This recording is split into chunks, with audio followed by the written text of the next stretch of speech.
Hello everyone, welcome back to Hardware Hackers, and today we have a special surprise. If you remember that DMG that I refurbished and completely reshelled, yeah, I kind of dropped it. The glass kind of smashed, but yeah, no, it all works fine. I just kind of regret breaking the lens, so I've got another one on the way, and well, what I'm really here for today is that we have a RetroSix part that's arrived, and it's come in a nice anti-static bag. And if I get that open now, we will be able to see what is inside the bag. So this is called the CleanPower. Now, if anybody can guess what this is, then give yourself a pat on the back, because this is a modern version of the 5-volt regulator that's inside of the DMG itself. So I'm going to just take this apart right now, and thanks to the power of video editing, voila, we have, oh, I forgot about the ribbon cable for a second there. We can just straight up take that out if necessary. So yeah, this is not, I don't think this is a funny playing kit. I think this is yeah, this is just a knockoff China version. So anyway, here's our ribbon cable. We've just took that out.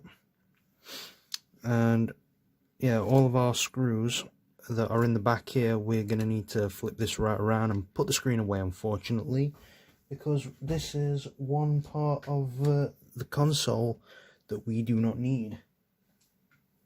So all we're going to do here is just dump these all out like that.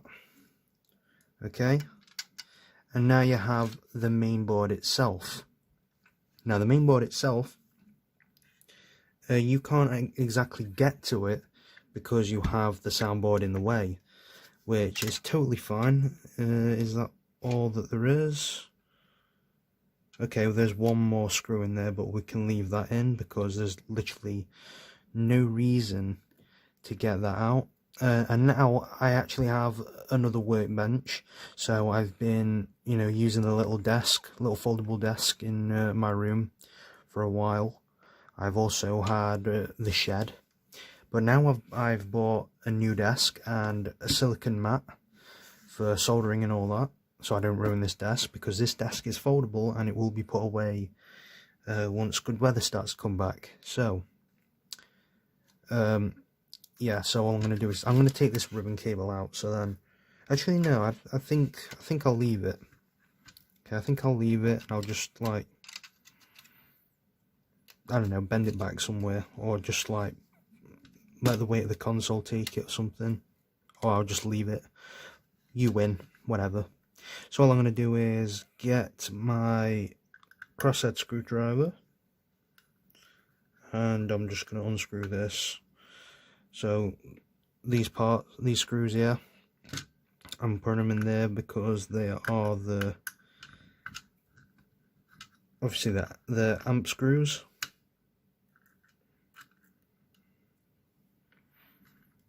Right, put that down like this, and with a bit of tender loving care I can just lift this out. Okay, and all of that can just like come down the side and whatnot. So with a bit of like wiggling and whatnot, you can just get that out. Really, it's not all that hard, but you might have to do a little bit of twisting, so like just twist up and lift, and don't be afraid to show a bit of force, that's all, because all you have to do is bring it out like that. Okay, so ignore this. This is not of any concern, just make sure you don't snap these off, right? And these are all on a little rail, as you can see.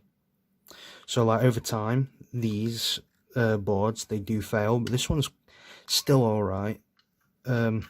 It's one that I would be using if I ever start fixing DMGs again. So this is going to be a component that I can recycle and use for testing purposes, because now I have this.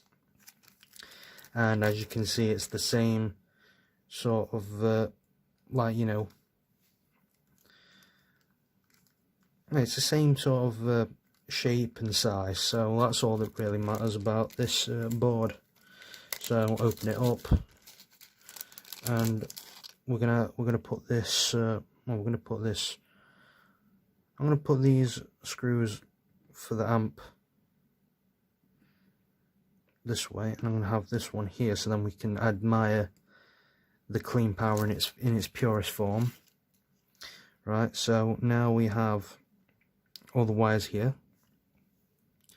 And this is going to be fun, because now I can show you guys a new soldering technique. Okay, soldering braid. Right, pretty cool, yeah. So all you need to do, get a bit of flux.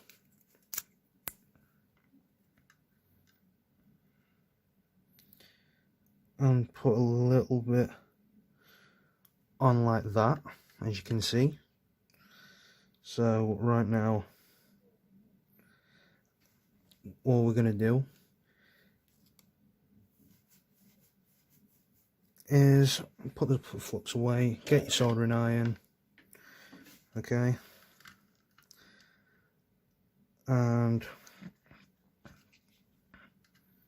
we're just going to get a bit of the wick. Right, we're going to make sure that this is nice and flat, and it's because I'm too lazy to bring it out of the shell, but you can wedge it in somewhere like that in order to stop it from flinging about. And now there you go, you have it melting off, and it's sucking all that solder away.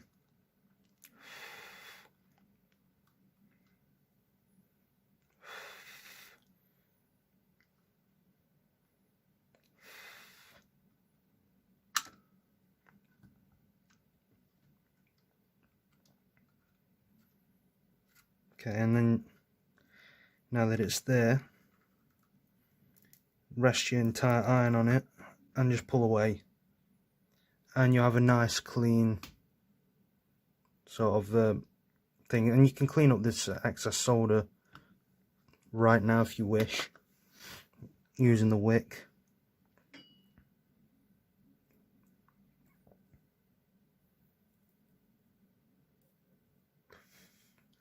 Make sure you blow away, and there you go. That's ready to be resoldered again. And if you want later on, once you finish this install, get some isopropyl alcohol and clean up the excess flux, because flux goes brittle and it ruins boards and it starts to eat away over time. Now what?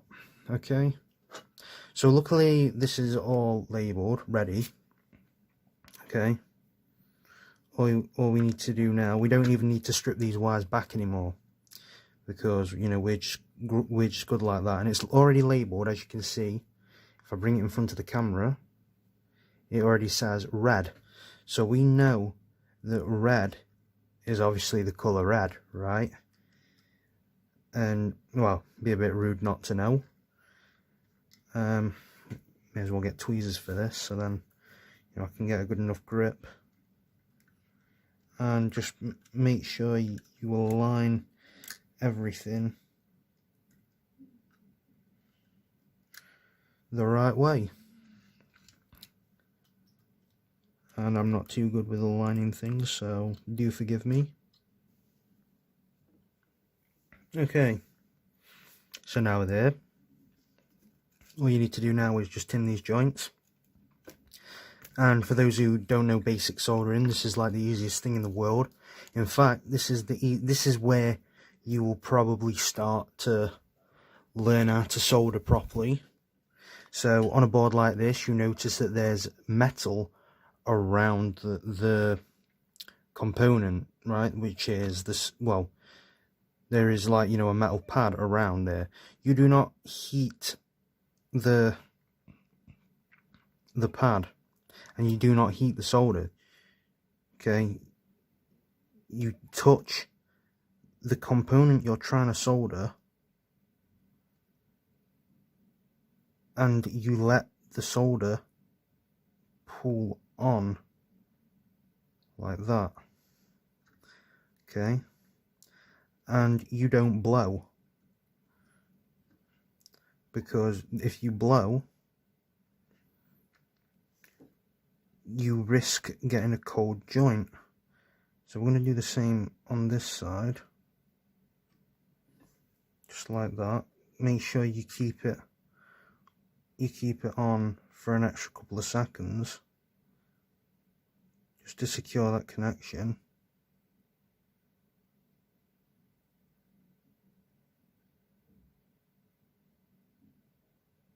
And you should be good, like that. And again, touch the wire, not the pad, and let the solder just pull like that. Then when you're ready, do the same on this side. Simple as. Yeah, nice clean joints, as you can see. Now if you start getting like, you know, a ball of solder on there, that means that you've put on too much. If it looks like it's starting to dome on your on your connection, that means, you know, you've got a cold joint. You know, just go over the pad, don't blow. And right here, right now, you've got a decent connection. So we're here. And now all I want to do is, you know, clean off your soldering iron tip, and now you can turn it off. So now all we're going to do is reroute that back into here. Now I was lazy to get it out. I am not going to risk severing these connections just to put it back in. So all I'm going to do here is turn off the camera, put it back in. So now that I've showed you how to exactly solder this back on, I'm going to show you now how to get it in. So there's only 2 screws. There was really no need to cut the camera, but all you have here now is you have 2 brackets here. Now these are 2 lines that signify the brackets. You have, let me just move my solder reel out the way. You have 2 bits of plastic there, and this is where your board should slot in. And it might take a bit of work, because don't forget, I've just messed up the cables by trying to get it out. And you're just gonna push it down a little bit, like so.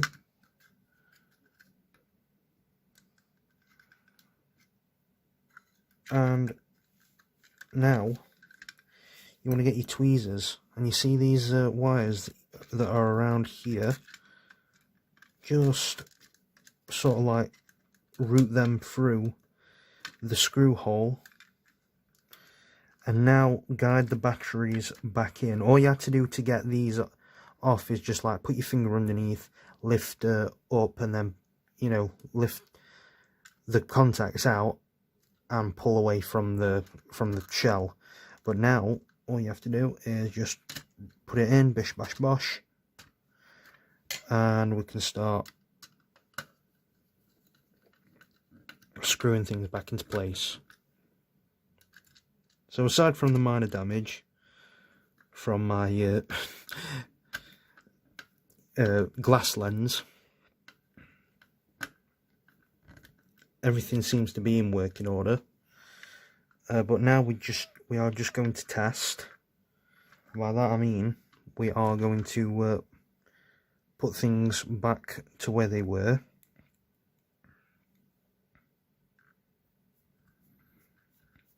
So we're going to need to put the screen back in order to test. And that's the part that bothers me the most about DMGs, because there is no indication of power whatsoever, and there's no speaker to test with. So we have to go through the difficulty of putting this back on again. So now I've got the back on, no pun intended. I recommend these batteries. They're Eneloop Pros, and they are 1.2 volt, but they have 2500 milliamp hour capacity. So all you do is put them back in. Obviously negative, positive, negative, positive, up down, you know, as you do. And I'm just gonna sort of like hold this shell together, and hey, beautiful, it works. And that's all we need to know. Will it play games just fine? Yes, because we obviously get power and everything. We got a working Game Boy as usual, but this time it's fully refurbed, and all we need to do with this one now is just give it a quick clean with isopropyl alcohol, and it will good to be used on any faulty board that you might suspect will have this as the problem, as long as it's not on the main board, if you don't see anything on the main board at least. But yeah, soldering braid really does help. It does help definitely with the cleanup, that is, but mainly for SMD. So, you know, or, you know, with that plus a bit of flux just helps, you know, heat transfer a little bit. And believe me, the heat transfer is insane, because it was climbing all the way up to the plastic when it was like almost burning me. But you know, I kept my cool, and well, that's all for today, you guys. I'm going to put this back together, and I'm going to show you the end result with the game, so stay tuned. I'd also like to add that having these silicone pads, they're also alright, you know, just in case, you know, you're on a light semi-rough surface. So that's why a cut-in board was not ideal for me. And we are back again. Wonderful, Nintendo logo shows that the game will boot. And we have way too much sound. And I'm just going to turn down the brightness. But yeah, we have Pokemon that's running, as you know me. Continue, childhood, save slot, 8 badges, wonderful stuff. Awesome as usual, you know, works. IPS mod, wonderful stuff. And that is all for today, you guys. Enjoy my new workbench. I hope you enjoyed it as much as I did, because I enjoyed doing a video on here for the first time, and it's wow. I guess. I mean, it's nothing that amazing, but it's nice to just have somewhere comfortable to work for once. But oh yeah, as I was saying, for solder braid, I recommend 3.5mm for stuff like this. But if anywhere like, you know, SMD that's like really compact and tiny, I recommend that you go for like 1.5 or something like that, which is like, well, yeah, something like half the size of this, like really thin, about yeah, like really thin. We're talking about half the amount, and for me it doesn't suck up enough solder, so yeah. But anyway, you guys, thanks for watching. I hope you guys have a great day, and I'll see you guys in the next one. Peace.